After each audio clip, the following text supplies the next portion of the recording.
বাংলাদেশিদের জন্য পর্যটন ভিসা কার্যক্রম পুনরায় চালুর ঘোষণা দিয়েছেন বাংলাদেশে নিযুক্ত ভারতের নতুন হাই কমিশনার দীনেশ ত্রিবেদী। রাজধানীর যমুনা ফিউচার পার্কে অবস্থিত ভারতীয় ভিসা সেন্টারে বৃহস্পতিবার এক সংবাদ সম্মেলনে তিনি আনুষ্ঠানিকভাবে এই সিদ্ধান্তের কথা জানান। তিনি জানান ২৮ জুন থেকে এই কার্যক্রম শুরু হবে এবং ঢাকা, রাজশাহী, চট্টগ্রাম, সিলেট ও খুলনা এই ৫টি ভিসা কেন্দ্র থেকে একযোগে পর্যটন ভিসা প্রদান করা হবে। দুই দেশের দ্বিপক্ষীয় সম্পর্ক স্বাভাবিক করার প্রচেষ্টার অংশ হিসেবেই ভারত সরকার এই পদক্ষেপ গ্রহণ করেছে। উল্লেখ্য যে ২০২৪ সালের ৫ আগস্ট বাংলাদেশে সংঘটিত গণ অভ্যুত্থান পরবর্তী পরিবর্তিত পরিস্থিতিতে নিরাপত্তার খাতিরে ভারত তাদের ভিসা কার্যক্রমে বিধিনিষেধ আরোপ করেছিল। দীর্ঘ প্রায় ২ বছর পর পর্যটন ভিসা পুনরায় চালু হতে যাওয়ায় সাধারণ মানুষ ও পর্যটন খাতের সংশ্লিষ্টদের মধ্যে স্বস্তি ফিরে আসবে বলে আশা করা হচ্ছে। হাইকমিশনার দীনেশ ত্রিবেদী জানান, বেনাপোল সীমান্ত দিয়ে বাংলাদেশে প্রবেশের সময় থেকেই তিনি সাধারণ মানুষের কাছ থেকে ভিসা সংক্রান্ত জরুরি প্রয়োজনের কথা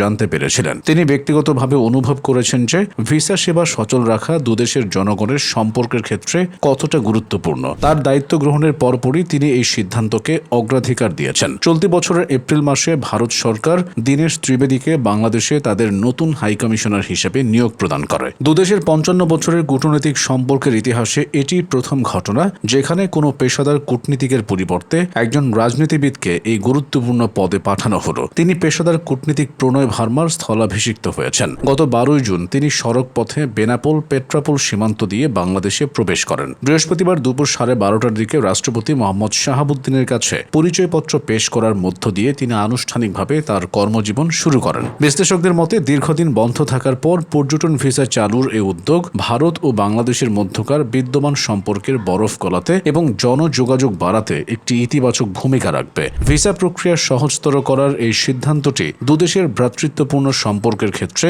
নতুন গতির সঞ্চার করবে বলে মনে করছেন অনেকে। এর ফলে চিকিৎসা, পর্যটন ও ব্যক্তিগত প্রয়োজনে ভারতের ভিসা প্রত্যাশীরা এখন থেকে আগের মতোই আবেদন করতে পারবেন। বর্তমানে ভিসা সেন্টারের কার্যক্রম পুনরায় পুরোদমে চালু করার জন্য সকল প্রস্তুতি সম্পন্ন করা হয়েছে বলে ভারতীয় হাইকমিশনের পক্ষ থেকে জানানো হয়েছে।